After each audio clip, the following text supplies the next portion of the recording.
Hello, hi y'all. Hello, Martin.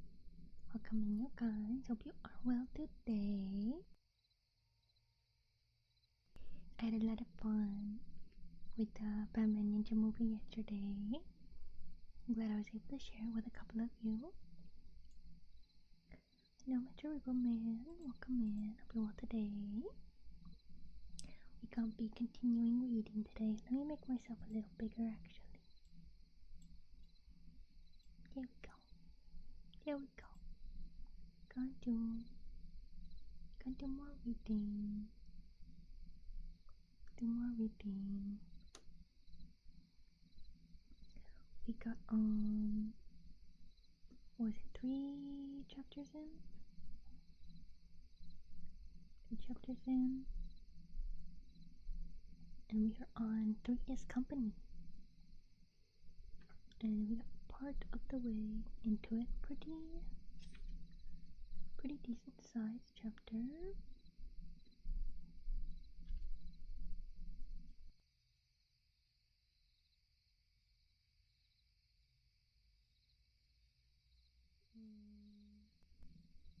There's neighbor noises. Debating putting blanket up one moment.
Okay, I think it's okay.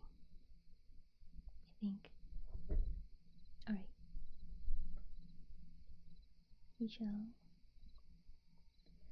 get this started on it. Super fun, even though I disconnect 3 times. Okay, we left off, I think, right at the top of the page. Oh yeah, there's this break in the page on 73. So we'll continue with that. The sun was beginning to get low, and the light of afternoon was on the land as they went down the hill. So far, they had not met a soul on the road. This way was not much used, being hardly fit for carts, and there was little traffic to the woody end. They had been jogging along for an hour or more when Sam stopped a moment as if listening. They were now on level ground, and the road, after much winding, lay straight ahead through grassland sprinkled with tall trees, outliers of the approaching woods. "I can hear a pony or a horse coming along the road behind," said Sam. They looked back, but the turn of the road prevented them from seeing far. "I wonder if that is Gandalf coming after us," said Frodo.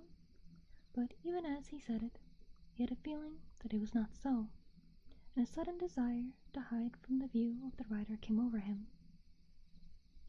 "It may not matter much," he said apologetically, "but I would rather not be seen on the road by anyone. I am sick of my doings being noticed and discussed. And if it is Gandalf," he added as an afterthought, "we can give him a little surprise, to pay him out for being so late. Let's get out of sight." The other two ran quickly to the left and down into a little hollow not far from the road. There they lay flat. Frodo hesitated for a second. Curiosity or some other feeling was struggling with his desire to hide. The sound of hoofs drew nearer. Just in time he threw himself down in a patch of long grass behind a tree that overshadowed the road. Then he lifted his head and peered cautiously above one of the great roots. Round the corner came a black horse, no hobbit pony, but a full-size horse, and on it sat a large man, who seemed to crouch in the saddle, wrapped in a great black cloak and hood, so that only his boots and the high stirrup showed below. His face was shadowed and invisible. When it reached the tree and was level with Frodo, the horse stopped.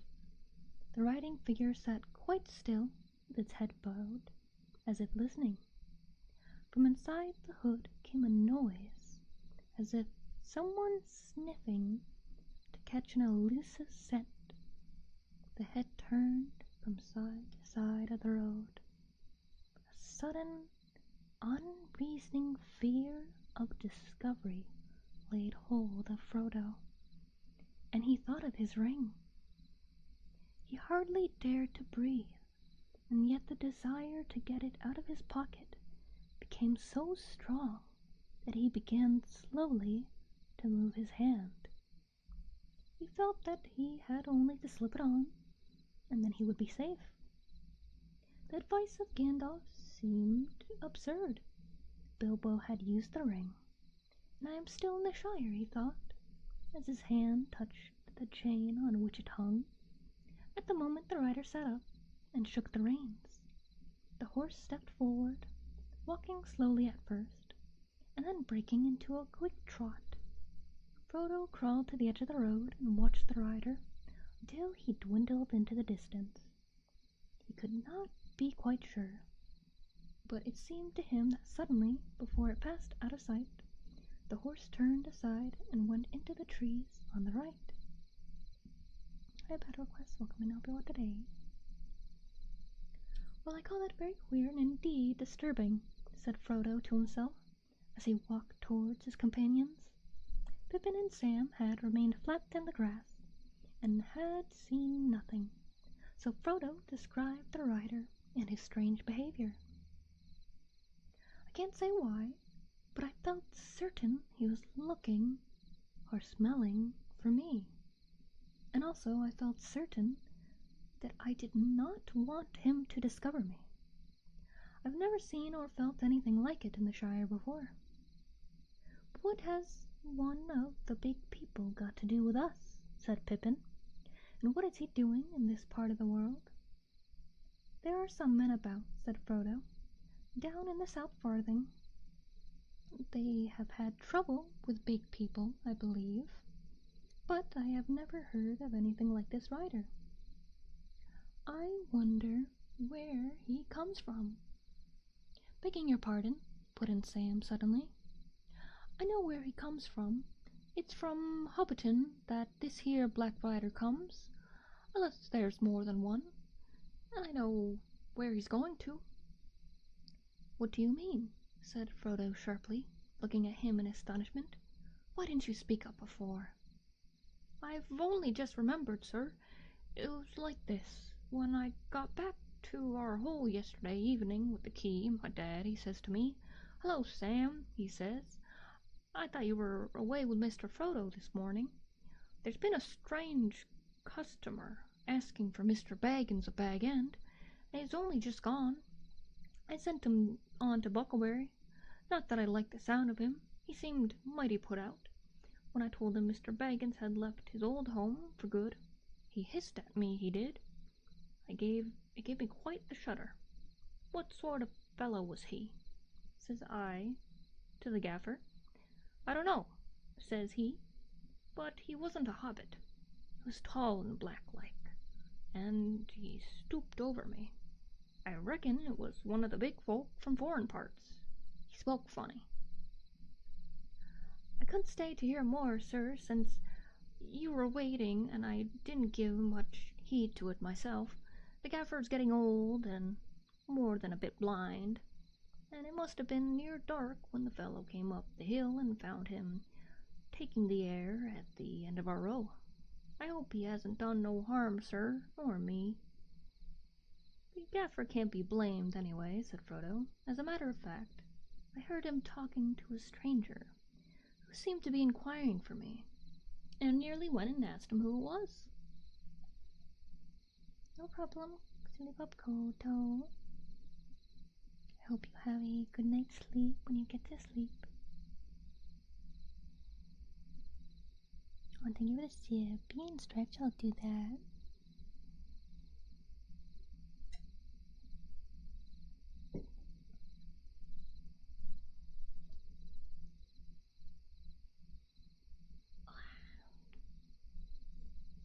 I've been drawing all day, so I need that.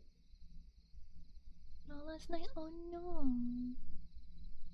Hope you can tonight.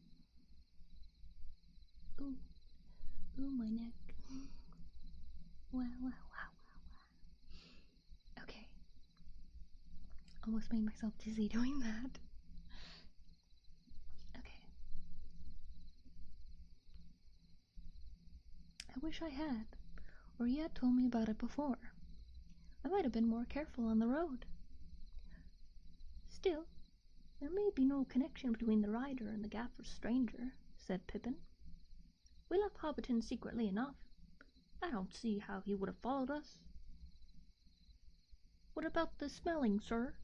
Said Sam. And the gaffer said he was a black chap. I wish I had waited for Gandalf, Frodo muttered, but perhaps it would only have made matters worse. Then you know or guess something about this rider?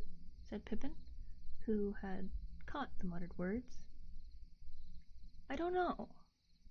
But I would rather not guess, said Frodo. All right, Cousin Frodo. You can keep your secret for the present, if you want to be mysterious. In the meanwhile, what are we to do? I should like a bite and a sup, but somehow I think we had better move on from here. Your talk of sniffing riders and invisible noses hasn't settled me. Yes, I think we'll move on now, said Frodo, but not on the road in case the rider comes back, or another follows him. We ought to do a good step more today. Buckland is still miles away. Now next is welcome and hope you all the day. I'm glad that'll be nice for your morning commute. It's neat seeing people on the other side of the world. Because half of people are like, time to sleep, and the other half are like, what a fresh start. It's really nice when it's on either side.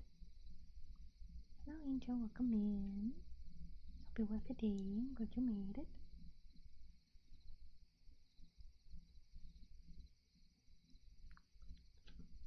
Let's see. The shadows of the trees were long and thin on the grass as they started off again. They now kept a stone's throw to the left of the road, and kept out of sight of it as much as they could. But this hindered them, for the grass was thick and Tasaki? The heck is Tasaki? And the ground uneven, and the trees began to draw together into thickets. The sun had gone down, red behind the hills at their backs, and evening was coming on before they came back to the road at the end of the long level over which had run straight for some miles. At that point it bent left and went down into the lowlands of the Yale, making for Stock. But a lane branched right, winding through a wood of ancient oak trees on its way to Woodhall. "This is the way for us," said Frodo. Not far from the road meeting they came on the huge hulk of a tree. It was still alive and had leaves on the small branches that it had put out round the broken stumps of its long fallen limbs. But it was hollow, and could be entered by a great crack on the side away from the road. The hobbits crept inside, and sat there upon a floor of old leaves and decayed wood. They rested and had a light meal, talking quietly and listening from time to time. Twilight was about them as they crept back to the lane. The west wind was sighing in the branches. Leaves were whispering. Soon the road began to fall gently but steadily into the dusk. A star came out above the trees in the darkening east before them. They went abreast and in step to keep up their spirits.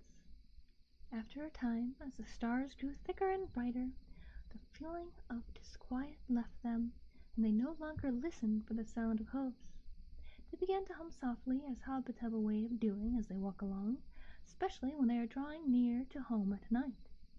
With most hobbits, it is a supper song or a bed song, but these hobbits hummed a walking song, though not, of course, without any mention of supper and bed. Bilbo Baggins had made the words to a tune that was as old as the hills, and taught it to Frodo as they walked in the lanes of the Water Valley and talked about adventure. I'm not sure how this song goes, not gonna lie.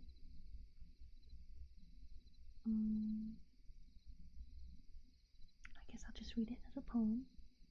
Upon the hearth the fire is red, beneath the roof there is a bed, but not yet weary at our feet, still round the corner we may meet sudden tree or standing stone, that none have seen but we alone. Tree and flower and leaf and grass, let them pass, let them pass. Hill and water under sky, pass them by, pass them by. Still round the corner they may wait, a new road or a secret gate, and though we pass them by today, tomorrow we may come this way, and take the hidden paths that run toward the moon or to the sun, apple, thorn, and nut and sloe, Let them go, let them go. Sand and stone and pool and dell, fare you well, fare you well. Home is behind, the world ahead, and there are many paths to tread, through shadows to the edge of night, until the stars are all alight. The world behind, the home ahead, will wander back to home and bed. Mist and twilight, cloud and shade, away shall fade, away shall fade. Fire and lamp and meat and bread, and then to bed, and then to bed. The song ended, and now to bed, and now to bed, sang Pippin in a high voice. Hush, said Frodo, I think I hear hooves again. They stopped suddenly and stood as silent as tree shadows, listening. There was a sound of hoofs in the lane, some way behind, but coming slow and clear down the wind. Quickly and quietly they slipped off the path and ran into the deeper shade under the oak trees. Don't let us go too far, said Frodo. I don't want to be seen, but I want to see if it is another Black Rider. Very well, said Pippin, but don't forget the sniffing. The hooves drew nearer. They had no time to find any hiding place better than the general darkness under the trees. Sam and Pippin crouched behind a large tree hole, while Frodo crept back a few yards toward the lane. It shadowed gray and pale, a line of fading light through the wood. Above it, the stars were thick in the dim sky, and there was no moon. The sound of hoofs stopped. As Frodo watched, he saw something dark pass across the lighter space between two trees and then halt.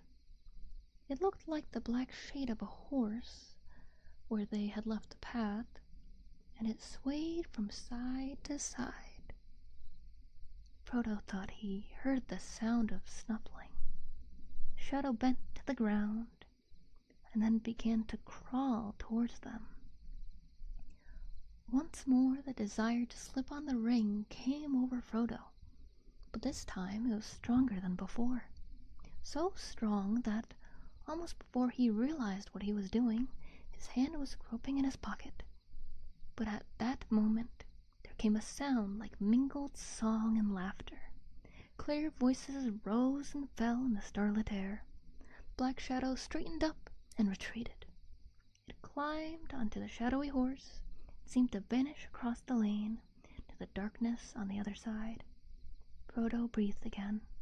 Elves! Exclaimed Sam in a hoarse whisper. Elves, sir! Frodo burst out of the trees and dashed off towards the voices. They had not pulled him back. Yes, it is elves, said Frodo. One can meet them sometimes in the woody end. They don't live in the Shire, but they wander into it in spring and autumn, out of their own lands, away beyond the Tower Hills. I am thankful that they do. He did not see, but the Black Rider stopped just here, was actually crawling toward us when the song began. As soon as he heard the voices, he slipped away. What about the elves? Said Sam, too excited to trouble about the rider. Can't we go and see them? Listen, they're coming our way, said Frodo. We only have to wait. The singing drew nearer. One clear voice rose now above the others. It was singing in the fair elven tongue, of which Frodo knew only a little, and the others knew nothing.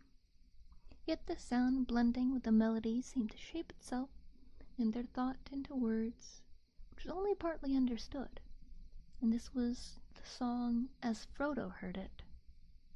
Snow white, O lady clear, O queen beyond the western seas, O light to us that wander here, amid the world of woven trees.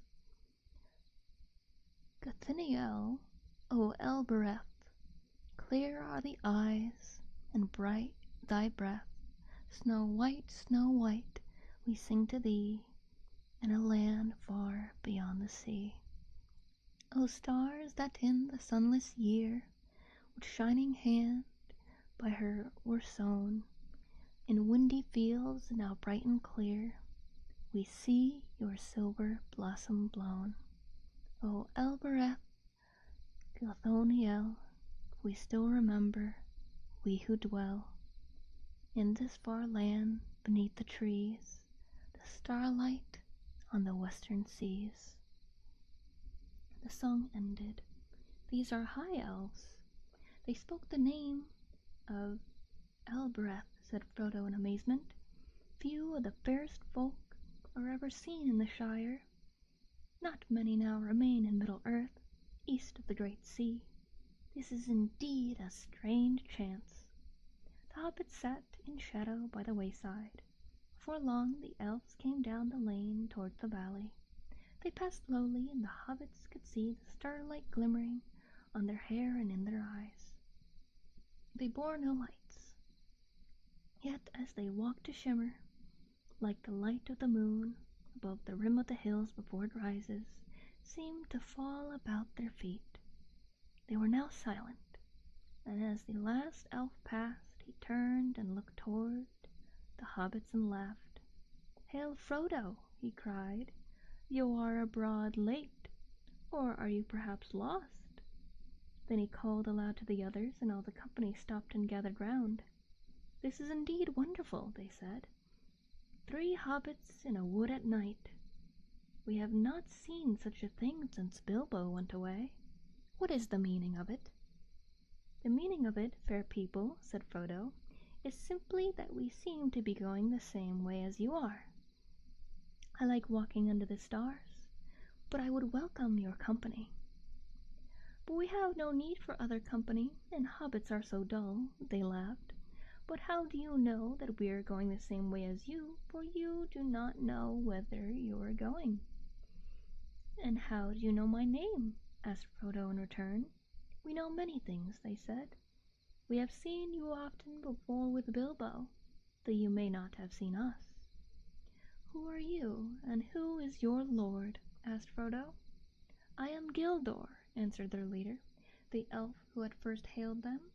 "Gildor Inglorion of the house of Fanart. We are exiles, and most of our kindred have long ago departed, and we too are now only tarrying here a while, ere we return over the great sea. But some of our kinsfolk dwell still in peace in Rivendell. Come now, Frodo, tell us, what are you doing? For we see that there is some shadow of fear upon you." "Oh, wise people," interrupted Pippin eagerly, "tell us about the Black Riders." "Black Riders," they said in low voices. "Why do you ask about Black Riders?" "Because 2 Black Riders have overtaken us today, or one has done so twice," said Pippin. "Only a little while ago he slipped away as you drew near." The elves did not answer at once, but spoke together softly in their own tongue. At length Gildor turned to the hobbits. "We will not speak of this here," he said. "We think you had best come now with us. It is not our custom, but for this time we will take you on our road, and you shall lodge with us tonight, if you will."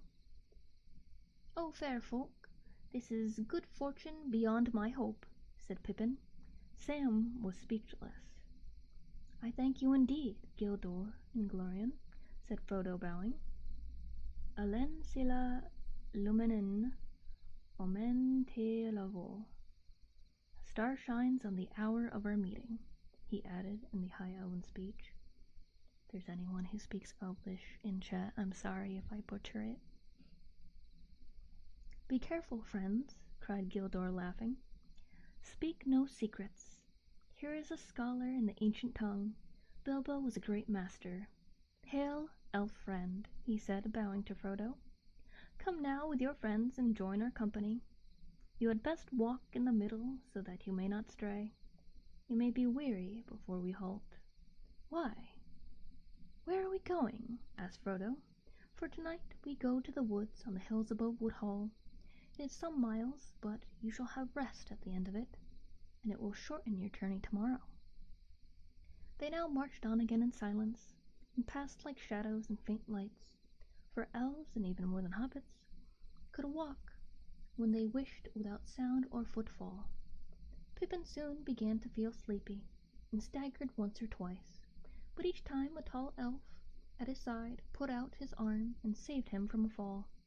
Sam walked along at Frodo's side, as if in a dream, with an expression on his face half of fear and half of astonished joy. The woods on either side became denser. The trees were now younger and thicker, and as the lane went lower, running down into a fold of the hills, there were many deep breaks of hazel on the rising slopes at either hand. At last the elves turned aside from the path. A green ride lay almost unseen through the thickets on the right, and this they followed as it wound away back up the wooded slopes on to the top of a shoulder of the hills that stood out into the lower land of the river valley. Suddenly they came out of the shadow of the trees, and before them lay a wide space of grass, gray under the night. On three sides the wood pressed upon it, but eastward the ground fell steeply, and the tops of the dark trees, growing at the bottom of the slope, were down below their feet. Beyond, the lowlands lay dim and flat under the stars. Near at hand a few lights twinkled in the village of Wood Hall. The elves sat on the grass and spoke together in soft voices. They seemed to take no further notice of the hobbits. Frodo and his companions wrapped themselves in cloaks and blankets, and drowsiness stole over them.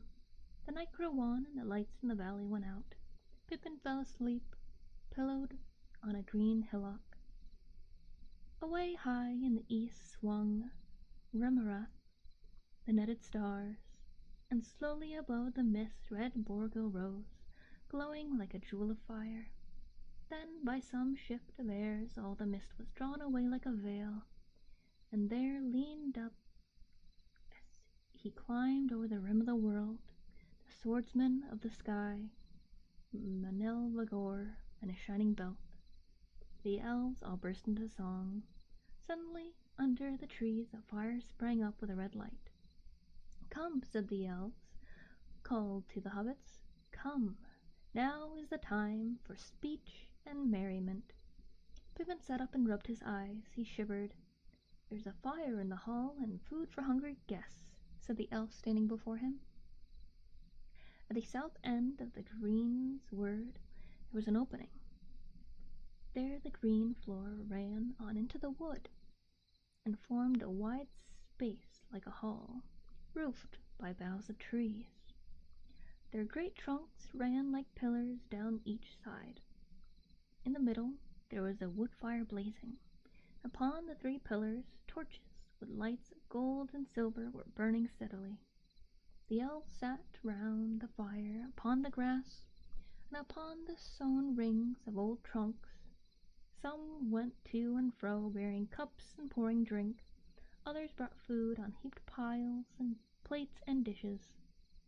"This is a poor fare," they said to the hobbits, "for we are lodging in the green wood, far from our halls. If ever you are guests at home, we will treat you better." "It seems to me good enough for a birthday party," said Frodo. Pippin afterwards recalled little of either food or drink, for his mind was filled with the light upon the elf faces, and the sound of voices so various and so beautiful that he felt in a waking dream. But he remembered that there was bread, surpassing the savour of fair white loaf to one who was starving, and fruits sweet as wild berries and richer than the tended fruits of gardens. He drained a cup that was filled with a fragrant draught, cool as a clear fountain, golden as a summer afternoon. Sam could never describe in words, nor picture clearly to himself, what he felt or thought that night, though it remained in his memory as one of the chief events of his life. The nearest he ever got was to say, "Well, sir, if I could grow apples like that, I could call myself a gardener, but it was the singing that went to my heart, if you know what I mean." Frodo sat eating, drinking, and talking with delight, but his mind was chiefly on the words spoken. He knew a little of the elf speech and listened eagerly. Now and again he spoke to those that served him and thanked them in their own language. They smiled at him and said, laughing, "Here is a jewel among hobbits." After a while Pippin fell fast asleep, and was lifted up and borne away to a bower under the trees. There he was laid upon a soft bed, and slept the rest of the night away. Sam refused to leave his master. When Pippin had gone, he came and sat curled up at Frodo's feet, where at last he nodded and closed his eyes. Frodo remained long awake, talking with Gildor. They spoke of many things, old and new, and Frodo questioned Gildor much about happenings in the wide world outside the Shire.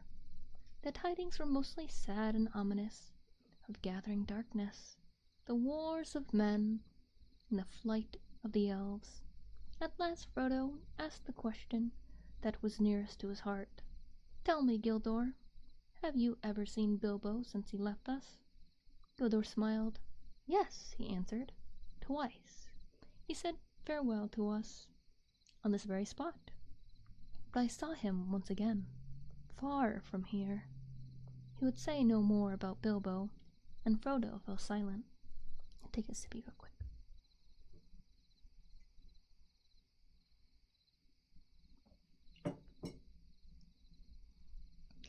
"You do not ask me or tell me much that concerns yourself, Frodo," said Gildor, "but I already know a little, and I can read more in your face and in the thought behind your questions. You are leaving the Shire, and yet you doubt that you will find what you seek, or accomplish what you intend, or that you will ever return. Is that not so?" "It is," said Frodo, "but I thought my going was a secret known only to Gandalf and my faithful Sam." He looked down at Sam, who was snoring gently. "The secret will not reach the enemy from us," said Gildor. "The enemy?" said Frodo. "Then you know why I am leaving the Shire." "I do not know for what reason the enemy is pursuing you," answered Gildor, "but I perceive that he is. Strange indeed, though, that seems to me, and I warn you that peril is now both before you and behind you, and upon either side." "You mean the riders?" "I feared that they were servants of the enemy." "What are the Black Riders?" "Has Gandalf told you nothing?" "Nothing about such creatures." "Then I think it is not for me to say more, lest terror should keep you away from your journey. For it seems to me that you have set out only just in time, if indeed you are in time. You must now make haste, and neither stay nor turn back. The Shire is no longer any protection to you." "I cannot imagine what information could be more terrifying than your hints and warnings," exclaimed Frodo. "I knew that danger lay ahead, of course, but I did not expect to meet it in our own Shire. Can't a hobbit walk from the water to the river in peace?" "But it is not your own Shire," said Gildor. "Others dwelt here before hobbits were, and others will dwell here again when hobbits are no more. The wide world is all about you. You can fence yourselves in, but you cannot forever fence it out." "I know, and yet it has always seemed so safe and familiar. What can I do now? My plan was to leave the Shire secretly and make my way to Rivendell, but now my footsteps are dogged before ever I get to Buckland." "I think you should still follow that plan," said Gildor. "I do not think the road will prove too hard for your courage, but if you desire clever counsel you should ask Gandalf. I do not know the reason for your flight, and therefore I do not know by what means your pursuers will assail you. These things Gandalf must know. I suppose that you will see him before you leave the Shire?" "I hope so, but that is another thing that makes me anxious. I have been expecting Gandalf for many days. He has to come He has to have come to Hobbiton at the latest 2 nights ago, but he has never appeared. Now I am wondering what could have happened. Should I wait for him?" Gildor was silent for a moment. "I do not like this news," he said at last. "That Gandalf should be late does not bode well, but it is said, 'Do not meddle in the affairs of wizards, for they are subtle and quick to anger.' The choice is yours to go or wait." "It is also said," answered Frodo, "Go not to the elves for counsel, for they will say both no and yes." "Is it indeed?" laughed Gildor. "Elves seldom give unguarded advice, for advice is a dangerous gift, even from the wise to the wise, and all courses may run ill. But what about you? You have not told me all concerning yourself, and how then shall I choose better than you? But if you demand advice, I will for friendship's sake give it. I think you should go now at once without delay, and if Gandalf does not come before you set out, then I also advise this: do not go alone. Take such friends as are trusty and willing. Now you should be grateful, for I do not give this counsel gladly. The elves have their own labors and their own sorrows, and they are little concerned with the ways of hobbits, or of any other creatures upon earth. Our paths cross there seldom, by chance or purpose. In this meeting there may be more than chance, but the purpose is not clear to me, and I fear to say too much." "I am deeply grateful," said Frodo, "but I wish you would tell me plainly what the Black Riders are. If I take your advice, I must not see Gandalf for a long while, and I ought to know what the danger that pursues me." "Is it not enough to know that they are servants of the enemy?" answered Gildor. "Flee them, speak no words to them. They are deadly. Ask no more of me.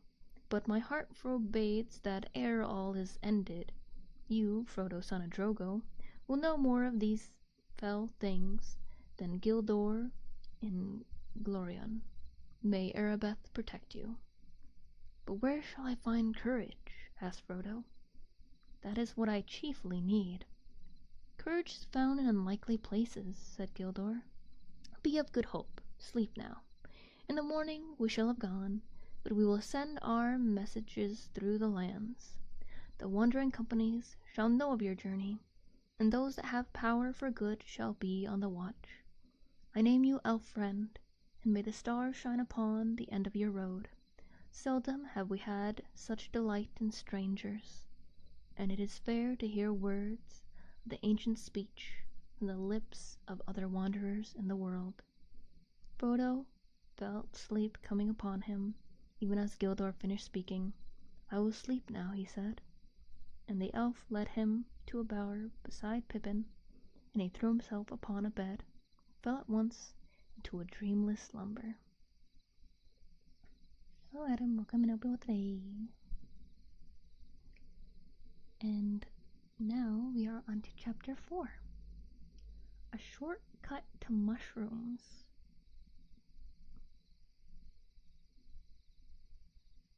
I'm trying to remember what it is with the mushrooms.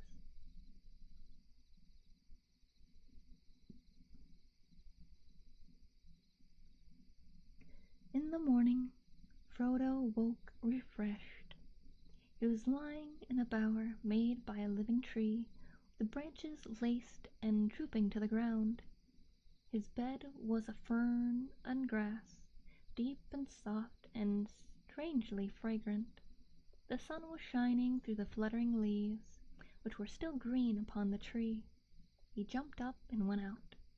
Sam was sitting on the grass near the edge of the wood. Pippin was standing studying the sky and weather. There was no sign of the elves. "They have left us fruit and drink and bread," said Pippin. "Come and have your breakfast. The bread tastes almost as good as it did last night."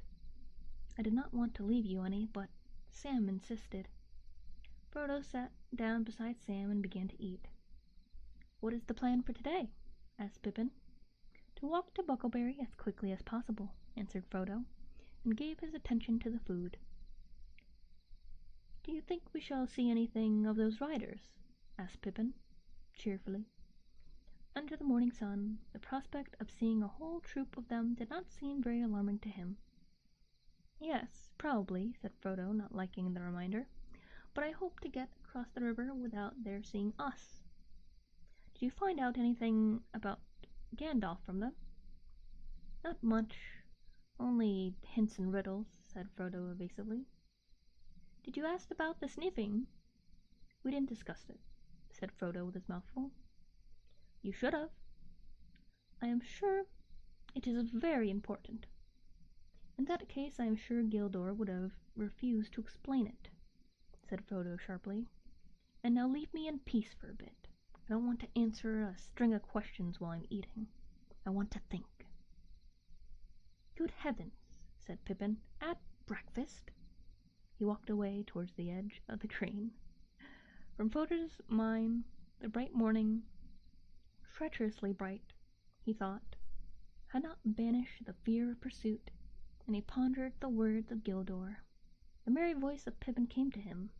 He was running on the green turf and singing. No, I could not, he said to himself. It is one thing to take my young friends walking over the Shire with me, until we are hungry and weary, and food and bed are sweet. To take them into exile, where hunger and weariness may have no cure, is quite another. Even if they are willing to come, the inheritance is mine alone. I don't think I ought to even take Sam. He looked at Sam Gamgee and discovered that Sam was watching him. Well, Sam, he said, what about it? I am leaving the Shire as soon as ever I can. In fact, I have made up my mind now, not even to wait a day at Crickhollow, if it can be helped. Very good, sir. You still mean to come with me? I do. It is going to be very dangerous, Sam. It is already dangerous. Most likely, neither of us will come back. If you don't come back, sir, then I shan't, that's certain, said Sam. Don't you leave him, they said to me. Leave him, I said. I never mean to. I am going with him, if he climbs to the moon, and if any of those black riders try and stop him, they'll have Sam Gamgee to reckon with, I said. They laughed. Who are they, and what are you talking about? The elves, sir. We had some talk last night, and they seemed to know you were going away. So I didn't see the use of denying it. Wonderful folk, elves, sir. Wonderful. They are, said Frodo. Do you like them still, now that you have had a closer view? They seem a bit above my likes and dislikes, so to speak, answered Sam slowly. It didn't seem to matter what I think about them. They are quite different than I expected, so old and young, and so happy and sad, as it were. Frodo looked at Sam rather startled, half expecting to see some outward sign of the odd change that seemed to have come over him. It did not sound like the voice of the old Sam Gamgee, and that he thought he knew, but it looked like the old Sam Gamgee was sitting there, except that his face was unusually thoughtful. Do you feel any need to leave the Shire now that you wish to see them? What? Now that your wish to see them has come true already? He asked. Yes, sir. I don't know how to say it, but after last night I feel different. I seem to see ahead, in a kind of way.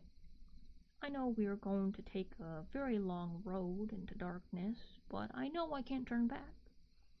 It isn't to see elves now, nor dragons, nor mountains, but I don't rightly know what I want, but I have something to do before the end, and it lies ahead, not in the Shire. I must see it through, sir, if you understand me. I don't altogether, but I understand that Gandalf chose me a good companion. I am content. We will go together. I think you're Sabine Stretch. I'll do that.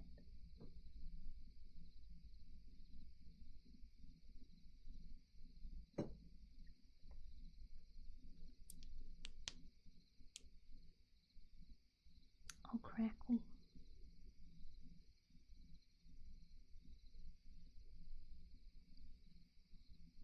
Okay. Frodo finished his breakfast in silence.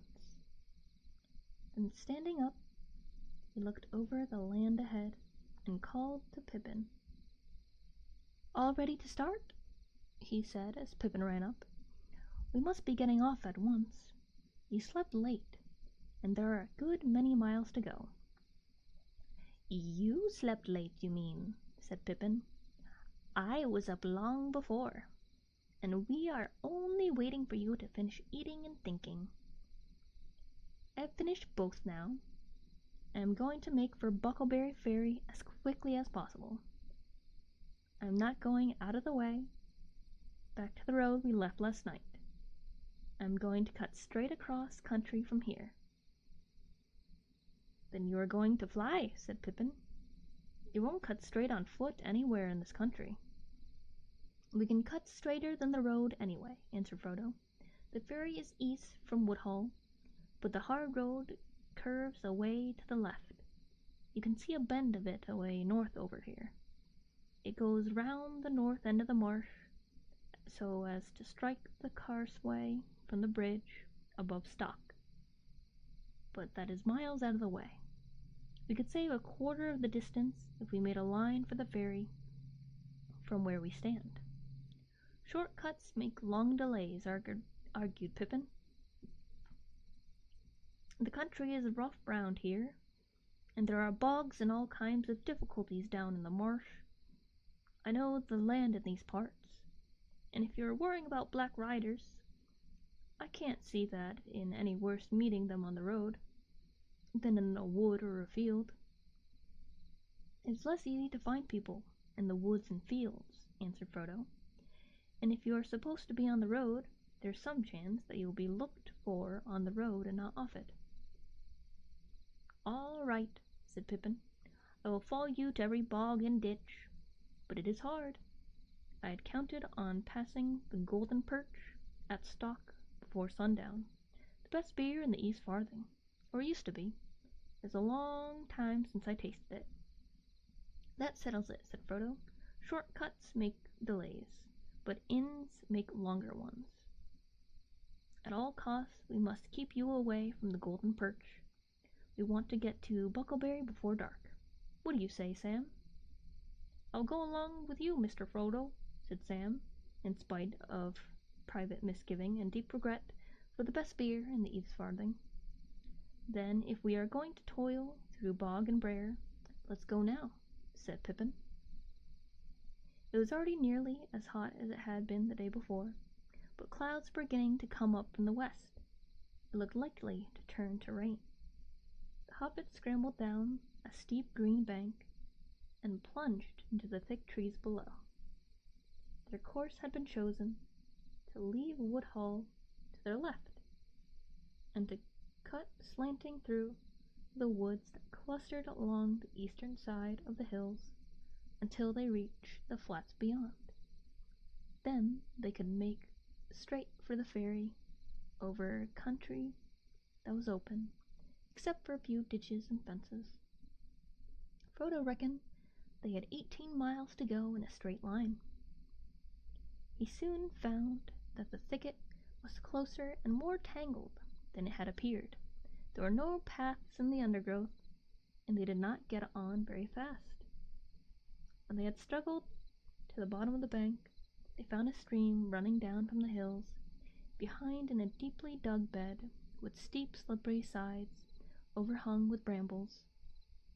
Most inconveniently, it cut across the line they had chosen. They could not jump over it, nor, indeed, get across it at all without getting wet, scratched, and muddy. They halted, wondering what to do.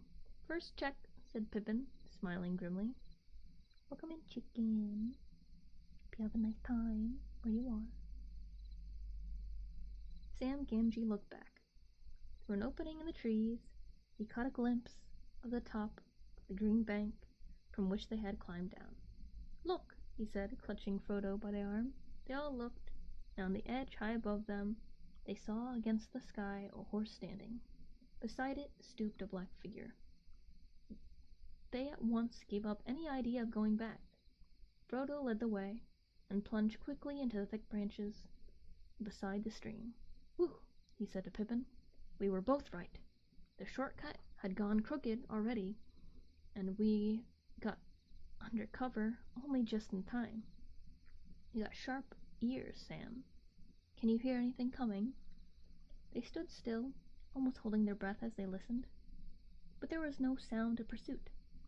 "I don't fancy he would try bringing his horse down that bank," said Sam, "but I guess he knows we came down it.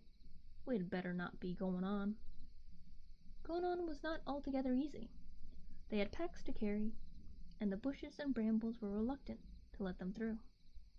They were cut off from the wind of the ridge behind, and the air was still and stiffy. When they forced their way at last into more open ground, they were hot and tired and very scratched, and they were also no longer certain of the direction in which they are going. The banks of the stream sank as it reached the levels and became broader and shallower, wandering off towards the marsh and the river. "Why, this is the Stockbrook," said Pippin. "If we are going to try and get back on to our course, we must cross at once and bear right." They waded the stream and hurried over an open wide space, rush-grown and treeless, on the further side. Beyond that they came again to a belt of trees, tall oaks for the most part, with here and there an elm tree or an ash. The ground was fairly level, and there was little undergrowth, but the trees were too close for them to see far ahead. The leaves blew upwards in sudden gusts of wind, and spots of rain began to fall from the overcast sky. Then the wind died away and the rain came streaming down. They trudged along as fast as they could, over patches of grass, and through thick drifts of old leaves, and all about them the rain pattered and trickled. They did not talk, but kept glancing back and from side to side. An hour and a half, Pippin said. "I hope we've not turned too much toward the south, and are not walking longwise through this wood. It is not a very broad belt. I should have said no more than a mile, at the widest, and we ought to have been through it by now. It is no good our starting to go in zigzags," said Frodo. "That won't mend matters. Let us keep as we are going. I am not sure that I want to come out into the open yet." They went on for perhaps another couple of miles. Then the sun gleamed out of ragged clouds again, and the rain lessened. It was now past midday, and they felt it was high time for lunch. They halted under an elm tree. The leaves, through fast turning yellow, were still thick, and the ground at its feet were fairly dry and sheltered. When they came to make their meal, they found that the elves had filled their bottles with a clear drink, pale golden in color, and had the scent of honey made from many flowers, and was wonderfully refreshing. Very soon they were laughing and snapping their fingers at rain and at black riders. The last few miles, they felt, would soon be behind them. Frodo propped his back against the tree trunk and closed his eyes. Sam and Pippin sat near, and they began to hum, and then to sing softly. "Ho, ho, ho, to the bottle I go, to heal my heart and drown my woe. Rain it may fall, and wind may blow, and many miles be still I go. But under a tall tree I will lie, and let the clouds go sailing by. Ho, ho, ho." He began again louder. They stopped short suddenly. Frodo sprang to his feet. A long-drawn wail came down the wind, like the cry of some evil and lonely creature. It rose and fell and ended on a high, piercing note. Even as they sat and stood, as if suddenly frozen, it was answered by another cry, fainter and further off, but no less chilling to the blood. Then there was a silence, broken only by a sound of the wind in the leaves. "What do you think that was?" Pippin asked at last, trying to speak lightly but quivering a little. "It was a bird. It was one that I never heard in the Shire before." "It was not bird or beast," said Frodo. "It was a call, or a signal." There were words in that cry, though I could not catch them. But no hobbit has such a voice. No more was said about it. They were all thinking of the riders, but no one spoke of them. They were now reluctant either to stay or go on, but sooner or later they had got to get across the open country to the ferry, and it was best to go sooner and in daylight. In a few moments they had shouldered their packs again and were off. Before long the wood came to a sudden end. Wide grasslands stretched before them. They now saw that they had in fact turned too much to the south. Away over the flats they could glimpse the low hill of Buckleberry across the river, but it was now to their left. Creeping cautiously out from the edge of the trees, they set off across the open as quickly as they could. At first they felt afraid, away from the shelter of the wood. Far back behind them stood the high place where they had breakfasted. Frodo half expected to see the small distant figure of a horseman on the ridge dark against the sky, but there was no sign of one. The sun, escaping from the breaking clouds as it sank towards the hills they had left, was now shining brightly again. Their fear left them, though they still felt uneasy. But the land became steadily more tame and well-ordered. Soon they came into well-tended fields and meadows. There were hedges and gates and dikes for drainage. Everything seemed quiet and peaceful, just an ordinary corner of the Shire. Their spirits rose with every step. The line of the river grew nearer, and the black riders began to seem like phantoms in the woods now left behind. They passed along the edge of the huge turnip field and came to a stout gate. Beyond it a rutted lane ran between low, well-laid hedges towards a distant clump of trees. Pippin stopped. "I know the fields of that gate," he said. "This is Burfalong, old Farmer Maggot's land. That's his farm away there in the trees." "One trouble after another," said Frodo, looking nearly as much alarmed as if Pippin had declared the lane was the slot leading to the dragon's den. The others looked at him in surprise. "What's wrong with old Maggot?" asked Pippin. "He's a good friend to all the Brandybucks. Of course he's a terror to the trespassers, and keeps ferocious dogs. But after all, folk down here and near the border have to be more on their guard." "I know," said Frodo, "but all the same," he added with a shamefaced laugh, "I am terrified of him and his dogs. I've avoided his farm for years and years. He caught me several times trespassing after mushrooms when I was younger at Brandy Hill.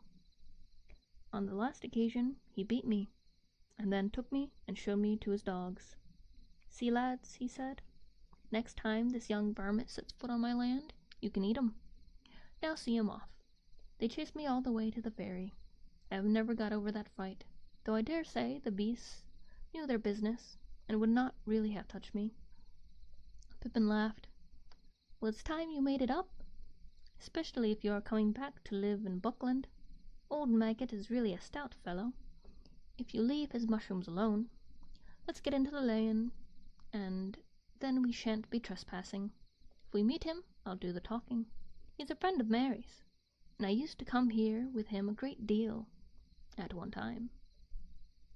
They went along the lane until they saw the thatched roof of a large house and farm buildings peeping out among the trees ahead. The Maggots and the Pettifoots of stock, and most of the inhabitants of the Marish, were house dwellers, and this farm was stoutly built of brick and had a high wall around it. There was a wide wooden gate opening out of the wall into the lane. Suddenly, as they drew nearer, a terrific baying and barking broke out, and a loud voice was heard shouting, "Grip, Fang, Wolf, come on, lads!" Frodo and Sam stopped dead, but Pippin walked on a few paces. The gate opened, and 3 huge dogs came pelting into the lane and dashed towards the travelers, barking fiercely. They took no notice of Pippin, but Sam shrank against the wall, while 2 wolfish-looking dogs sniffed at him suspiciously and snarled if he moved. The largest and most ferocious of the 3 halted in front of Frodo, bristling and growling. Through the gate there now appeared a broad, thick-set hobbit with a round red face. "Hello, hello, and who may you be, and what may you be wantin'?" he asked. "Good afternoon, Mr. Maggot," said Pippin. The farmer looked at him closely. Well, if it isn't Master Pippin! Mr. Peregrine-Took, I should say," he cried, changing from a scowl to a grin. "It's a long time since I saw you round here. It's lucky for you that I know you. I was just going to set my dogs on any strangers. There are some funny things going on today.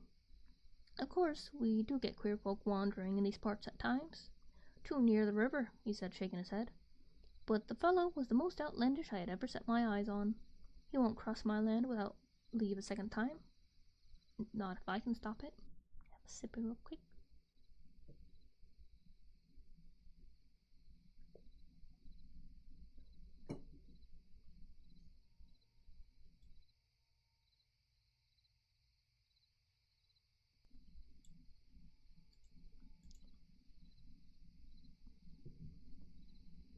"What fellow do you mean?" asked Pippin. "Then you haven't seen him," said the farmer. "He went up the lane towards the causeway not a long while back. He was a funny customer and asked funny questions. But perhaps you'll come along inside, and we'll pass the news more comfortable. I've a drop of good ale on tap, if you want, and your friends are willing, Mr. Took." It seemed plain that the farmer would tell them more, if allowed to do it in his own time and fashion, so they all accepted the invitation. "What about the dogs?" asked Frodo anxiously. The farmer laughed. "They won't harm you, not unless I tell them to. Here, Grip, Bang, Heel," he cried. "Heel, Wolf." To the relief of Frodo and Sam, the dogs walked away and let them go free. Pippin introduced the other two to the farmer. "Mr. Frodo Baggins," he said. "You may not remember him, but he used to live at Brady Hall." At the name Baggins, the farmer startled, and gave Frodo a sharp glance. For a moment Frodo thought that the memory of stolen mushrooms had been aroused, and that the dogs would be told to see him off. But Farmer Maggot took him by the arm. "Well, it isn't queerer than ever," he explained. "Mr. Baggins, is it? Come inside. We must have a talk." They went into the farmer's kitchen and sat by the wide fireplace. Miss Maggot brought out beer in a huge jug and filled 4 large mugs. It was a good brew, and Pippin found himself more than compensated for missing the golden perch. Sam sipped his beer suspiciously. He had a natural mistrust of the inhabitants in other parts of the Shire, and also he was not disposed to be quick friends with anyone who had beaten his master however long ago. After a few remarks about the weather and the agricultural prospects, which were no worse than usual, Farmer Maggot put down his mug and looked at them all in turn. "Now, Mr. Peregrine," he said, "where might you be coming from, and where might you be going to? Were you coming to visit me? For, if so, you had gone past my gate without me seeing you." "Well, no," answered Pippin. "To tell you the truth, since we have guessed it, we got into the lane from the other end. We had come over your fields, but that was quite by accident. We lost our way in the woods, back near Woodhall, trying to take a short cut to the ferry." "If you were in a hurry, the road would have served you better," said the farmer, "but I wasn't worrying about that. You had leave to walk over my land, if you have a mind, Mr. Peregrine, and you, Mr. Baggins, though I dare say you still like mushrooms," he laughed. "And yes, I recognize the name. I recollect the time when young Frodo Baggins was one of the worst young rascals of Buckland. But it wasn't mushrooms I was thinking of. I just heard of the name Baggins before you turned up. What do you think the funny customer asked me?" They waited anxiously for him to go on. "Well," the farmer continued, approaching his point with slow relish, "came riding on a big black horse in at the gate, which happened to be open, and right up to my door. All black he was himself too, and cloaked and hooded up, as if he did not want to be known. Now what in the Shire can he want? I thought to myself. We don't see many of the big folk over the border, and anyway, I have never heard of any like this black fellow. 'Good day to you,' I says, going out to him. 'This lane don't lead anywhere, and wherever you may be going, your quickest way will be back to the road.' I don't like the looks of him, and when Grip came out, he took one sniff and let out a yelp as if he had been stung. He put down his tail and bolted off howling. The black fellow sat quite still. 'I come from yonder,' he said, slow and stiff-like, pointing back west, 'over my fields, if you please. Have you seen Baggins?" he asked in a queer voice, and bent down towards me. I could not see any face, for his hood fell down so low. I felt a sort of shiver down my back, but I did not see why he should come riding over my land so bold. "Be off," I said. "There are no Bagginses here. You're in the wrong part of the shire. You'd better go back west to Hobbiton, but you can go by road this time." "Baggins has left," he answered in a whisper. "He is coming. He's not far away. I wish to find him. If he passes, will you tell me? I will come back with gold." "No, you won't," I said. "You'll go back where you belong, double quick. I give you 1 minute before I call on my dogs." He gave a sort of hiss. It might have been laughing, and it might not. Then he spurred his great horse right at me, and I jumped out of the way, only just in time. I called the dogs, but he swung off and rode through the gate and up the lane towards the causeway like a bolt of thunder. What do you think of that? Frodo sat for a moment looking at the fire, but his only thought was how on earth they would reach the ferry. "I don't know what to think," he said at last. "I'll tell you what to think," said Maggot. "You should never have gone mixing yourself up with Hobbiton folk, Mr. Frodo. Folk are queer up there." Sam stirred in his chair and looked at the farmer with an unfriendly eye. "But you were always a reckless lad. When I heard you had left the brandy-box and gone off with that old Mr. Bilbo, I said that you were going to find trouble. Mark my words, this all comes from those strange doings of Mr. Bilbo's. His money got in some strange fashion in foreign parts, they say. Maybe there are some that want to know what has become of the gold and jewels that he buried in the hill of Hobbiton, as I hear." Frodo said nothing. The shrewd guesses of the farmer were rather disconcerting. "Well, Mr. Frodo," Maggot went on, "I'm glad that you've had the sense to come back to Buckland. My advice is, stay there, and don't get mixed up with those outlandish folk. You have friends in these parts. If any of those black fellows come after you again, I'll deal with them. I'll say you're dead, or have left the Shire, or anything like that. And that might be true enough, for as like as not it is old Mr. Bilbo they want news of." "Maybe you're right," said Frodo, avoiding the farmer's eye and staring at the fire. Maggot looked at him thoughtfully. "Well, I see you have ideas of your own," he said. "It is as plain as my nose that no accident brought you and the rider here on the same afternoon.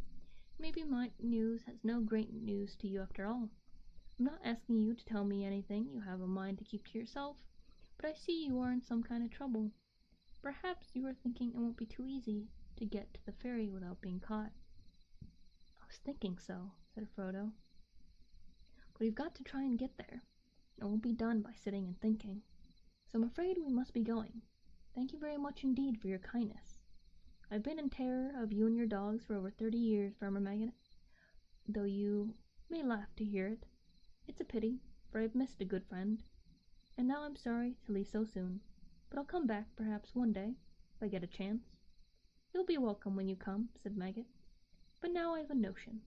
It's near sundown already, and we are going to have our supper, for we mostly go to bed soon after the sun.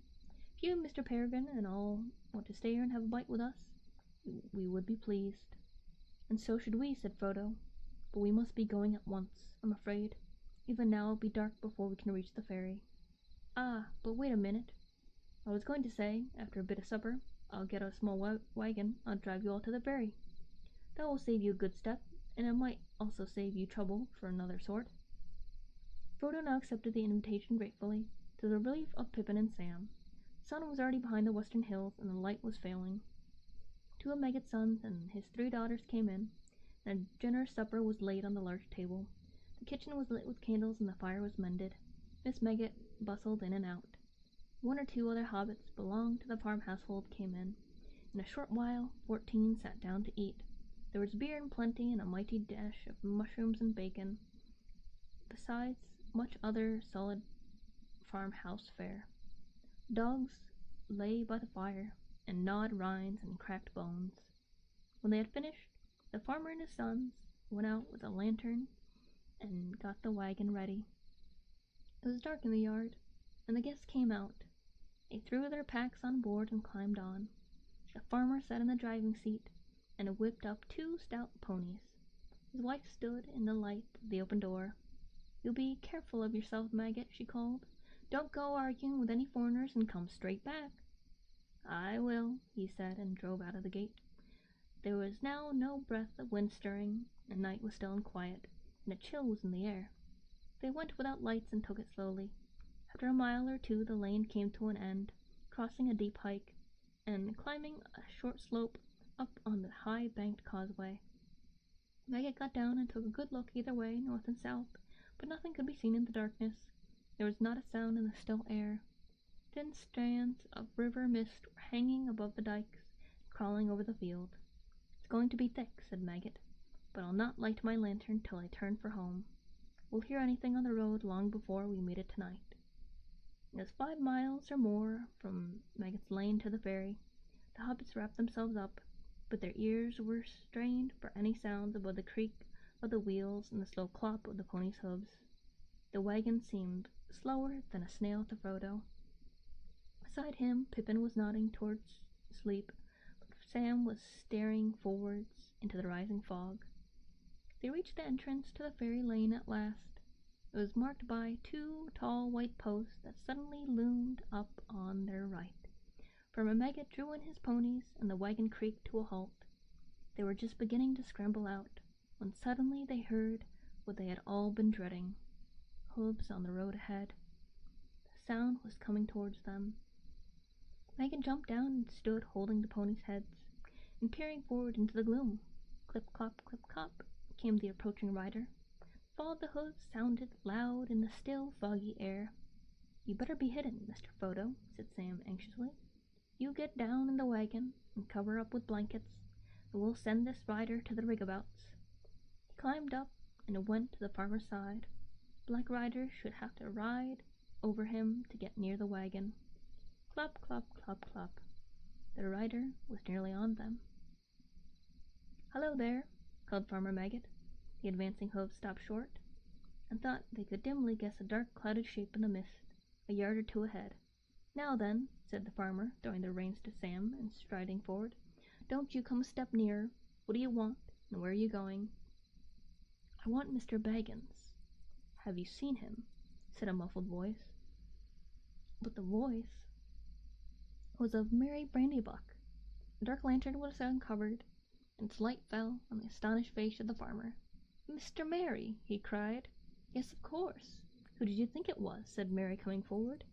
As they came out of the mist, and their fear subsided, they seemed suddenly to diminish to ordinary hobbit size. He was riding a pony, and a scarf was swathed around his neck and over his chin to keep out the fog. Frodo sprang out of the wagon to greet him. "So there you are at last," said Mary. "I was beginning to wonder if you would turn up at all today, and I was just going back to supper. When it grew foggy, I came across the road up toward Stock to see if you had fallen in any ditches. But I'm blessed, if I know which way you have come. Where did you find them, Mr. Maggot? In your duck pond?" "No, I caught 'em trespassing," said the farmer, "and nearly set my dogs on 'em. But they'll tell you all their story, I've no doubt. Now, if you'll excuse me, Mr. Mary and Mr. Frodo and all, I'll best be turning for home. Miss Maggot will be worrying with the night getting thick." He backed the wagon into the lane and turned it. "Well, good night to you all," he said. "It's been a queer day, and no mistake. All's well as ends well, though perhaps we should not say until we reach our own doors. I'll not deny that I'll be glad now when I do." He lit his lanterns and got up. Suddenly he produced a large basket from under the seat. "I was nearly forgetting," he said. "Miss Maggot put this up for Mr. Baggins with her compliments." He handed it down and moved off, followed by a chorus of thanks and good nights. They watched the pale rings of light round his lanterns as they dwindled into the foggy night. Suddenly Frodo laughed. From the covered basket he held, the scent of mushrooms was rising. "Almond worm." No worries, I hope you enjoy your book.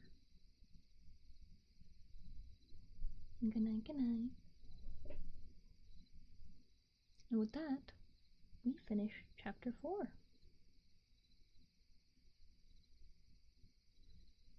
I think we'll be able to get through Chapter 5. Chapter 5 is A Conspiracy Unmasked. Now we had better get home ourselves, said Mary. There's something funny about all this, I see, but it must wait till we get in. They turned down the ferry lane, which was straight and well-kept, and edged with large whitewashed stones. In 100 yards or so it brought them to the river bank, where there was a broad wooden landed stage. A large flat ferry boat was moored beside it. The white bollards near the water's edge glimmered in the light of 2 lamps on high posts. Behind them the mists in the flat fields were now above the hedges, but the water before them was dark, with only a few curling wisps, like steam among the reeds at the bank. There seemed to be less fog on the further side. Mary led the pony over a gangway on the ferry, and the others followed. Mary then slowly pushed off with a long pole. The Brandywine flowed slow and broad before them. On the other side the bank was steep, and up it a winding path climbed from the further landing. Lamps were twinkling there. Behind loomed up the Buck Hill, and out of it, through stray shrouds of mist, shone many round windows, yellow and red. They were the windows of Brandy Hall, the ancient home of the Brandy Bucks.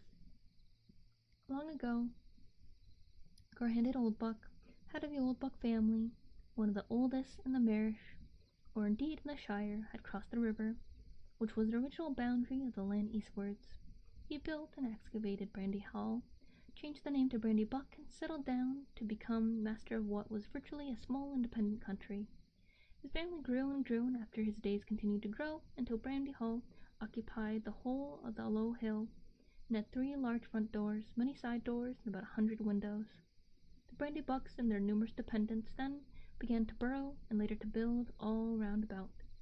That was the origin of Buckland, a 30 thickly inhabited strip between the river and the old forest, a sort of colony from the Shire. Its chief village was Buckleberry, clustered in the banks and slopes behind Brandy Hall. The people in the Marish were friendly with the Brandy Bucks, and the authority of the master of the hall, as the head of the Brandy Buck family was called, was still acknowledged by the farmers between Stock and Rushley. But most of the folk of the old Shire regarded the Brandy Bucks as peculiar, half foreigners as it were, though, as a matter of fact, they were not very different from the other hobbits of the 4 farthings, except in one point: they were fond of boats, and some of them could swim. The land was originally unprotected from the east, but on the side they had built a hedge, the High Hay.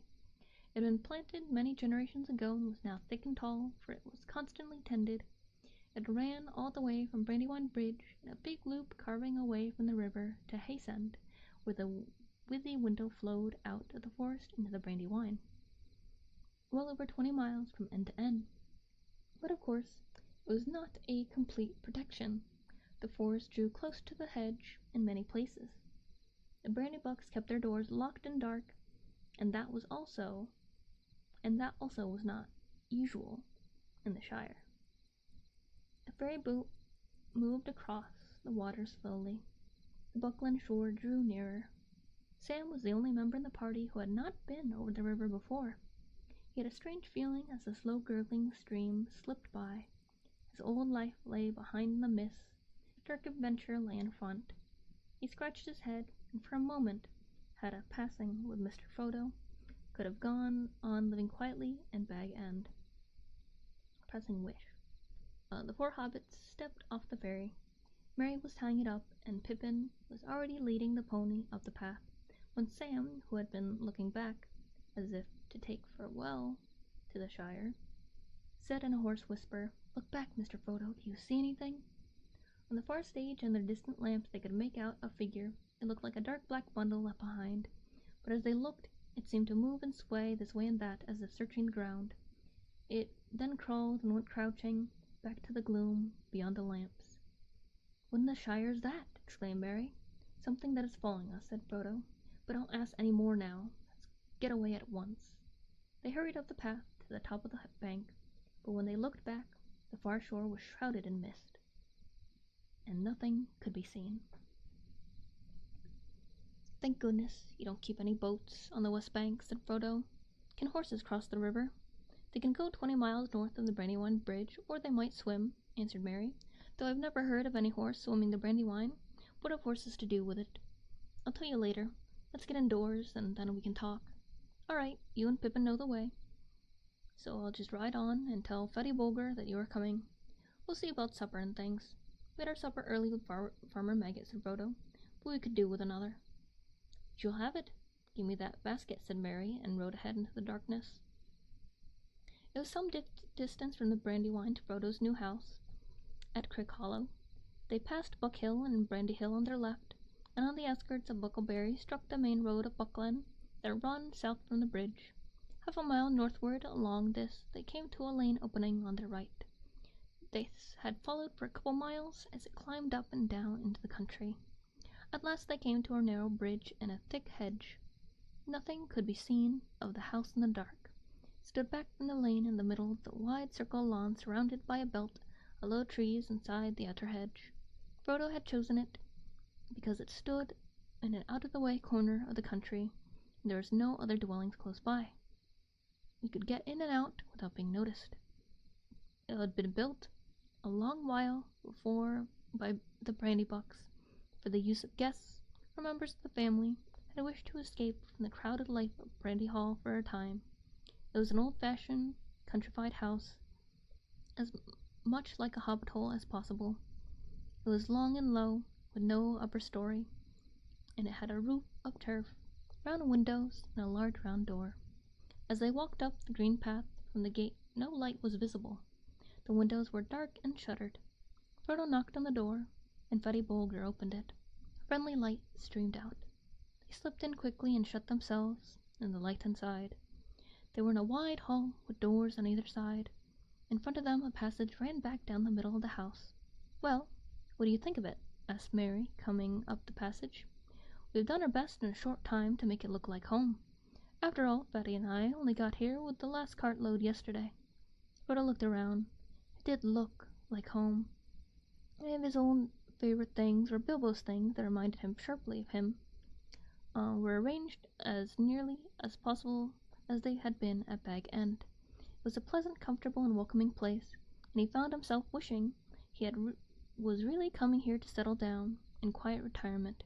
It seemed unfair to have put his friends to all this trouble, and he wondered again how he was going to break the news to them that he must leave them so soon, indeed at once. Yet he would have to be done that very night before they all went to bed. "It's delightful," he said with an effort. "I hardly feel that I have moved at all." The travelers hung up their cloaks, piled their packs on the floor. Mary led them down the passage and threw open a door at the far end. Fair light came out in a puff of steam. "A bath!" cried Pippin. "Oh, blessed Meriadoc!" "Which order shall we go in?" said Frodo. "Eldest first, or quickest first?" "You'll be last either way, Master Peregrine." "Trust me to arrange things better than that," said Mary. "We can't begin life at Cricket Hollow with a quarrel over baths. In that room there is 3 tubs, a copper full of boiling water. There are also towels, mats, and soap. Get inside and be quick." Mary and Fetty went into the kitchen on the other side of the passage and busied themselves with the final preparations for a late supper. Snatches of competing songs came from the bathroom, mixed with the sound of splashing and wallowing. The voice of Pippin was suddenly lifted up above the others in one of Bilbo's favorite bath songs. "Sing hey for the bath at the close of day that washes the weary mud away. A loon is he that will not sing. O water hot is a noble thing. O sweet is the sound of falling rain, and the brook that leaps from hill to plain. But better than rain or rippling streams is water hot that smokes and steams. O water could we may pour at need down a thirsty throat and be glad indeed. But better is beer if drink we lack than water hot poured down the back. O water is fair that leaps up high in a fountain white beneath the sky. But never did fountain sound so sweet as splashing hot water with my feet." With a terrific splash and shout of "Whoa!" from Frodo, it appeared that a lot of Pippin's bath had imitated a fountain and leapt up high. Merry went to the door. "What about supper and beer in the throat?" he called. Frodo came out drying his hair. "There's so much water in the air that I'm coming into the kitchen to finish," he said. "Locks," said Merry, looking in. The stone floor was swimming.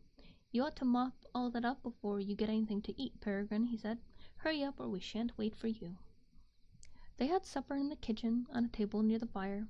"I suppose you three won't want mushrooms again," said Frigga without much hope. "Yes, we shall," cried Pippin. "They're mine," said Frodo. "Given to me by Miss Maggot, a queen among farmers' wives. Take your greedy hands away, and I'll serve them." Hobbits have a passion for mushrooms, surpassing even the greediest likings of big people, a fact which partly explains young... Hold on, I gotta sneeze.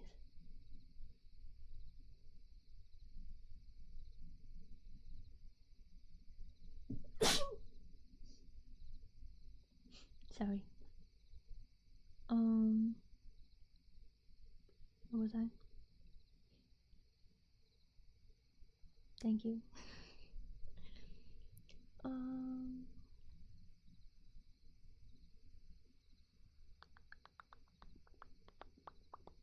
There it is. On this occasion, there was plenty for all, even according to Hobbit standards. There was also many other things to follow, and when they had finished, even Fatty Bulger heaved a sigh of content. They pushed back the table and drew chairs round the fire. "We'll clear up later," said Merry. "Now tell me all about it. I guess that you have been having adventures, which was not quite fair without me. I want a full account, and most of all, I want to know what was the matter with old Maggot, and why he spoke to me like that. He sounded almost as if he was scared, if that is possible." "We have all been scared," said Pippin after a pause, in which Frodo stared at the fire and did not speak. "You would have been too, if you had been chased for 2 days by black riders." "And what are they?" "Black figures riding on black horses," answered Pippin. "If Frodo won't talk, I will tell you the whole tale from the beginning." He then gave a full account of their journey from the time when they left Hobbiton. Sam gave various supporting nods and exclamations. Frodo remained silent. "I should think you were making it all up," said Merry. "If I had not seen the black shape at the landing stage and heard that queer sound in Maggot's voice. What do you make of it all, Frodo?" "Cousin Frodo has been very close," said Pippin, "but the time has come for him to open out. So far we have been given nothing more to go on than Farmer Maggot's guess that it was something to do with old Bilbo's treasure." "That was only a guess," said Frodo hastily. "Maggot does not know anything." Bye, Nexus. Glad you enjoyed. See you later.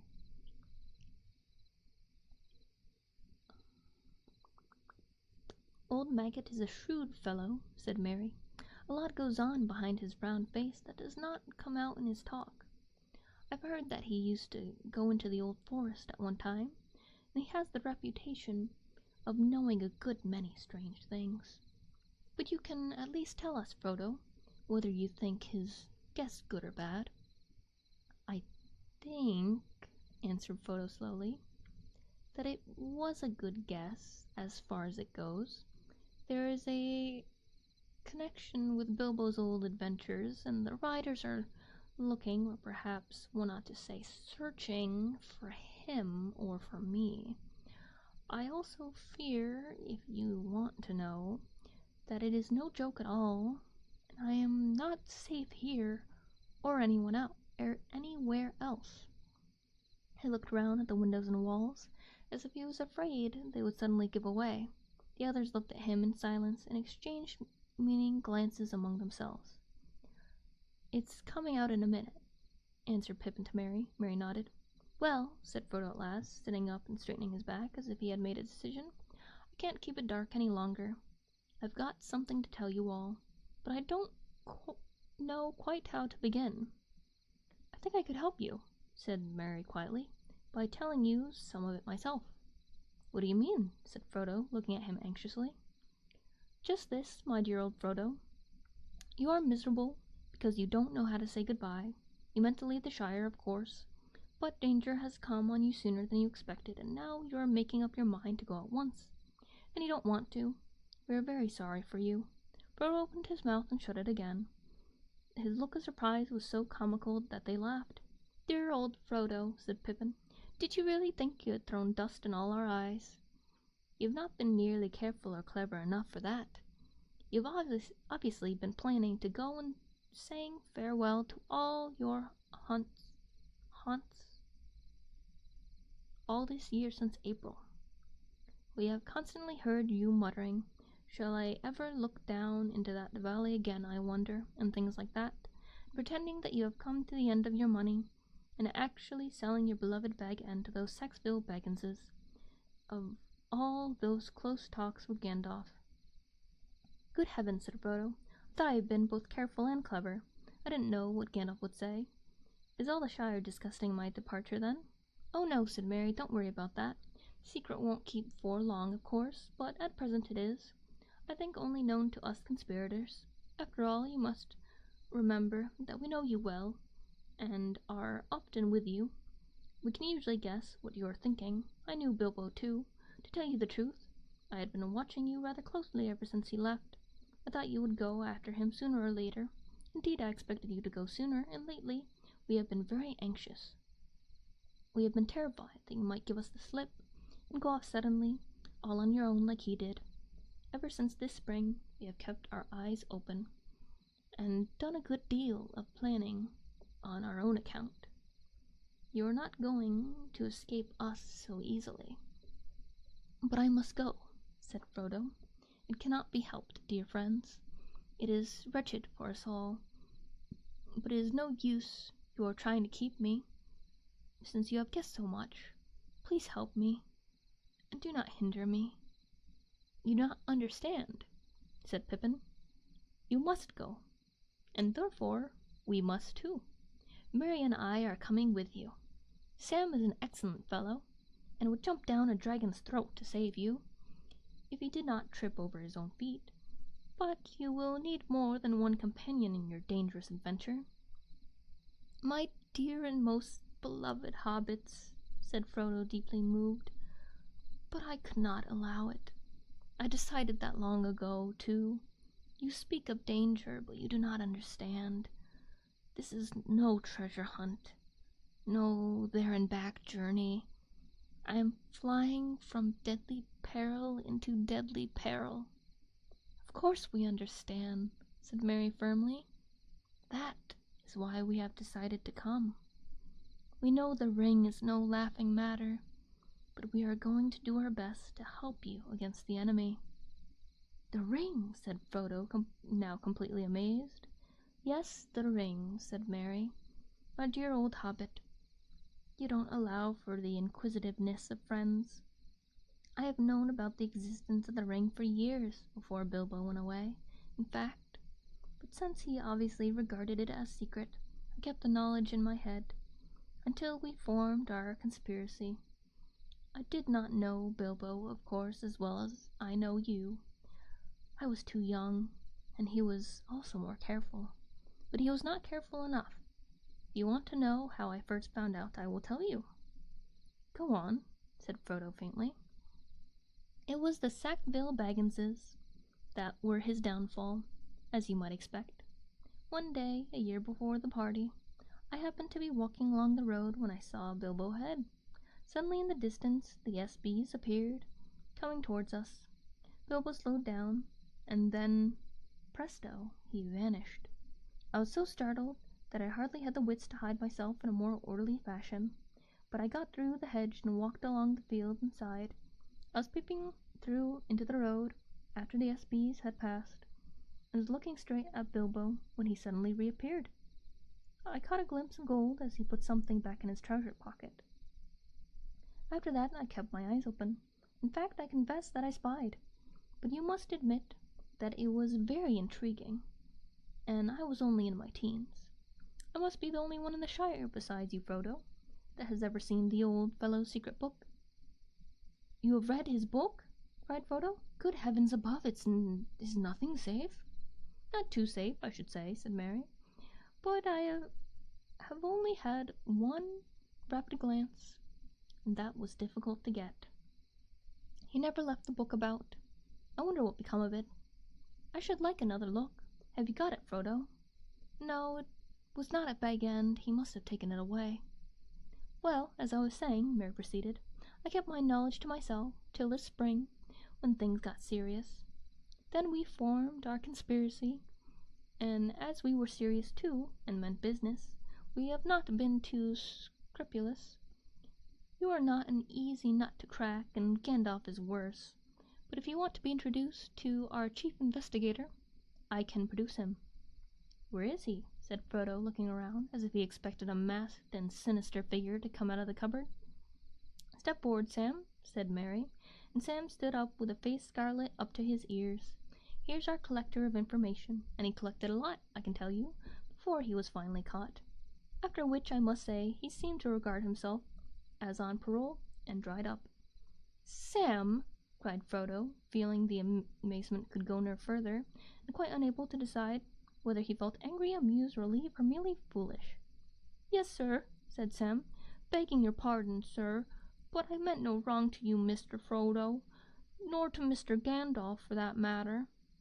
He has some sense, mind you, and when you said go alone, he said no, take someone as you can trust. But it does not seem that I can trust anyone, said Frodo. Sam looked at him unhappily. It all depends on what you want, put in Mary. You can trust us to stick to you through thick and thin, to the bitter end, and you can trust us to keep any secret of yours closer than you keep it yourself.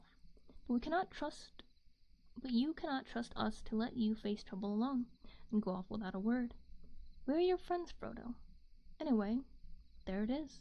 We know most of what Gandalf has told you. We know a good deal about the ring. We are horribly afraid, but we are coming with you, or following you like hounds. And after all, sir, added Sam, you did ought to take the elves' advice.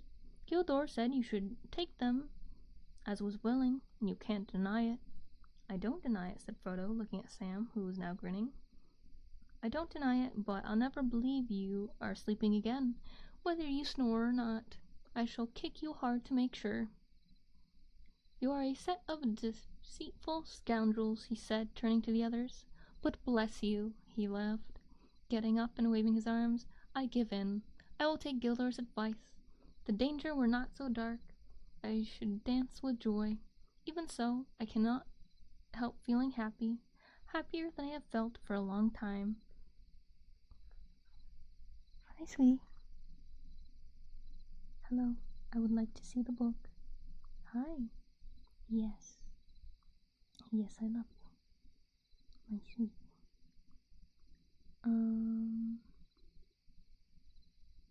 Even so, I cannot help feeling happy, happier than I have felt for a long time. I had dreaded this evening. Good. That's settled. 3 cheers for Captain Frodo and company. Yes, sweetie, hello. Yes, I love you.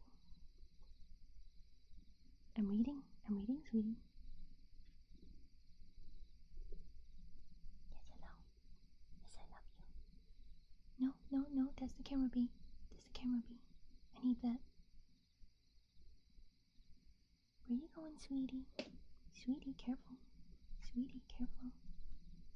No, those are buttons. Don't press buttons. I don't want you ending the stream by accident. Careful, sweetie.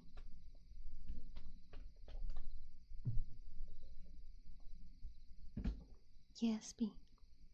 Yes, I love you. Just a bit more, sweetie. I'm reading for a bit more, and then we can go and cuddle, okay? Okay? Okay?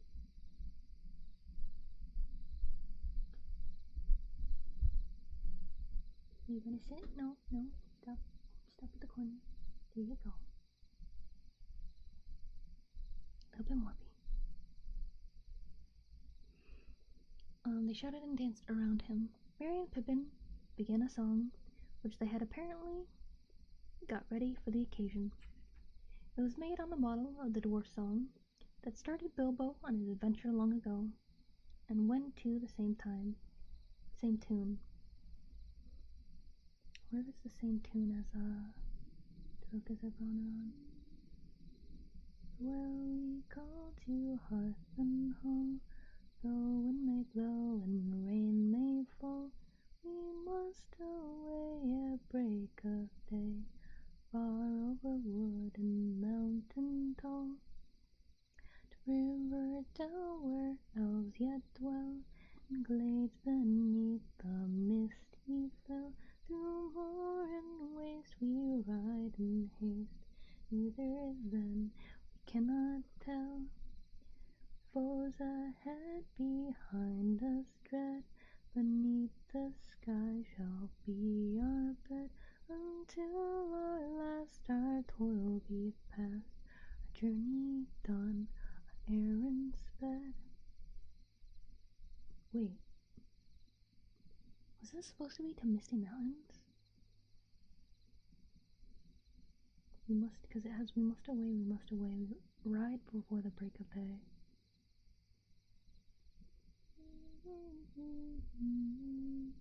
Oh, wow! I can't believe that it matched the other one. It seemed to work so well. So it wasn't supposed to be like that. I think it was supposed to be farewell, we call to hearth and hall, though wind may blow and rain may fall, we must delay ere break of day, far over wood and mountain tall, to Rivendell, where elves yet dwell, in glades beneath the misty fell. Through moor and waste we ride in haste, and whither then we cannot tell. With foes ahead, behind us dread, beneath the sky shall be our bed, until our last our toil be past, our journey done, our errand spent. That's how that was supposed to go. My bad. B is now laying, being an absolute cutie. Very good, said Frodo. But in that case, there are a lot of things to do before we go to bed. Under a roof. For tonight, at any rate. Oh, that was poetry, said Pippin. Do you really mean to start before the break of day? I don't know, answered Frodo. I fear those black riders, and I am sure it is unsafe to stay in one place long, especially in a place to which it is known I was going. Also, Gildor advised me not to wait, but I should very much like to see Gandalf. I could see that even Gildor was disturbed when he heard that Gandalf had never appeared. It really depends on two things. How soon could the riders get to Buckleberry, and how soon could we get off? It will take a good deal of preparation.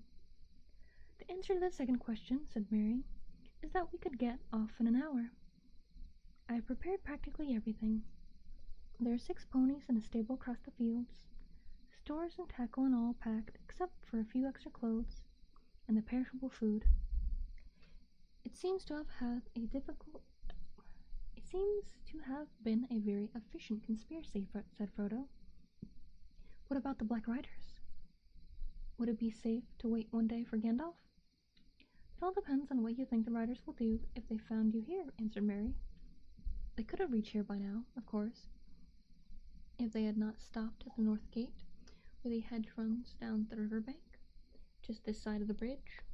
The gate guards would not let them through by night, though they might break through. Even in the daylight, they would try to keep them out, I think. At any rate, until they got a message through the master of the hall, for they would not like the look of the riders, and would certainly be frightened by them. But of course Buckland cannot resist a determined attack for long, and it is possible that in the morning even a black rider that rode up and asked for Mr. Baggins would be let through. It was pretty generally known that you were coming back to live at Crick Hollow. Frodo sat for a while and thought. "I've made up my mind," he said, finally. "I'm starting tomorrow, as soon as it is light. But I am not going by road. It'd be safer to wait here than that. If I go through the north gate, my departure from Buckland will be known at once, instead of being secret for several days at least, as it might be. And what is more, the bridge and the east road near the borders will certainly be watched, whether any rider gets into Buckland or not. We don't know how many there are, but there are at least 2, and possibly more. The only thing to do is to go off in a quite unexpected direction." "But that can only mean going into the old forest," said Fredegar, horrified. "You can't be thinking of doing that. It's quite as dangerous as black riders." "Not quite," said Mary. "It sounds very desperate, but I believe Frodo is right. It's the only way of getting off without being followed at once. With luck, we might get a considerable start." "We won't have any luck in the old forest," objected Fredgar. Can you do that, please?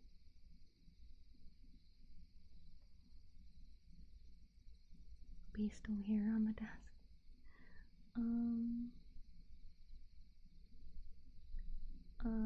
No one ever has any luck in there. You'll get lost. People don't go in there." "Oh, yes, they do," said Mary. "The brandy bucks go in, occasionally, when the fit takes them. We have a private entrance. Frodo went in once, long ago. I have been in several times. Usually in daylight, of course, when the trees are sleepy and fairly quiet. Careful, Bee."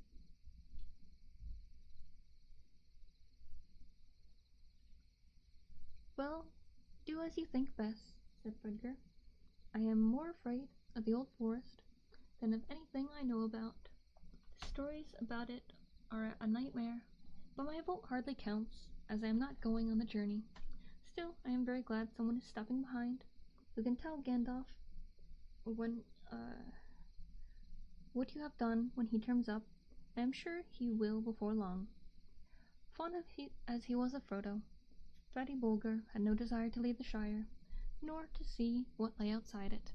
He finally came from the East Farthing, from Butchford to Bridgefields, in fact, but he had never been over the Brandywine Bridge. His task, according to the original plans of the conspirators, was to stay behind and deal the inquisitive folk, and to keep up as long as possible the pretense that Mr. Baggins was still living at Crick Hollow. He had even brought along some old clothes of Frodo's to help him in playing the part. They little thought how dangerous that part might prove. "Excellent," said Frodo, when he understood the plan. "We could not have left any message behind for Gandalf otherwise. I don't know whether these riders can read or not, of course, but I should not have dared to risk a written message in case they got in and searched the house. But if Fetty is willing to hold the fort, and I can be sure of Gandalf knowing the way we have gone, that decides me. I'm going to the old forest first thing tomorrow." "Well, that's that," said Pippin. "On the whole, I would rather have our job than Fatty's, waiting here till black riders come." "You will wait till you are well inside the forest," said Fredgar. "You'll wish you were back here with me before the time tomorrow." "It's no good arguing about it any more," said Mary. "We have still got to tidy up and put the finishing touches on the packing. Before we get to bed, I shall call you all before the break of day." When at last he had got to bed, Frodo could not sleep for some time. His legs ached. He was glad that he was riding in the morning. Eventually he fell into a vague dream, in which he seemed to be looking out of a high window over a dark sea of tangled trees.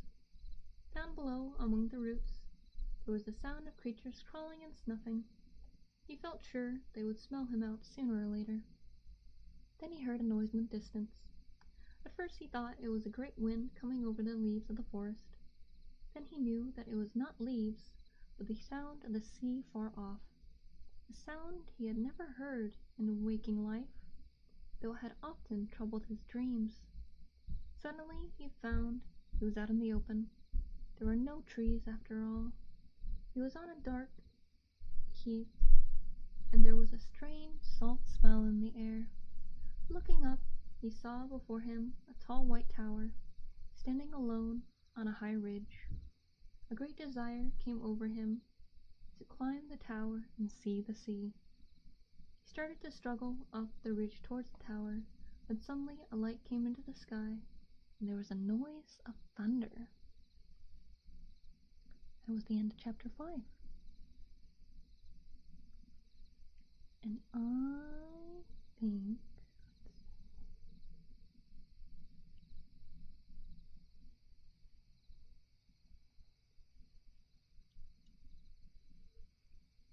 looking at the pages.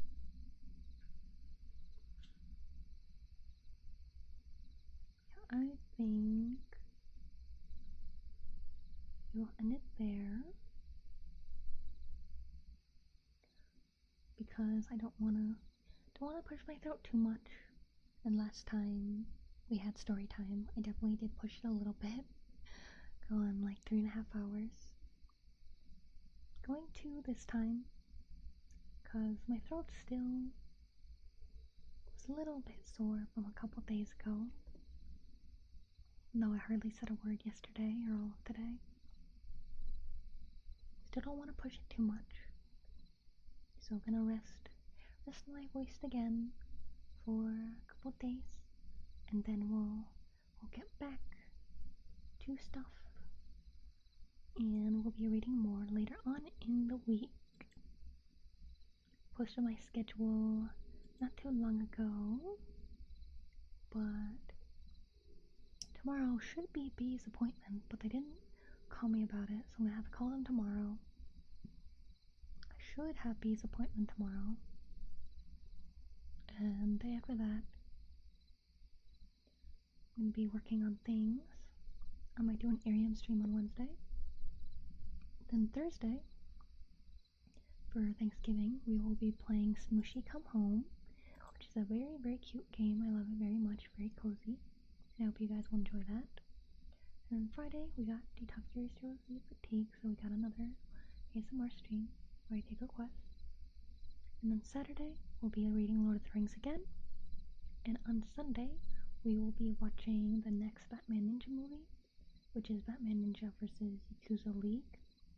And someone else in the community will be playing, I forget what it's called. Some other movie.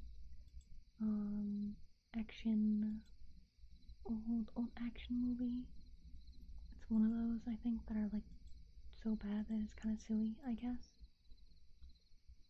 But we shall see that.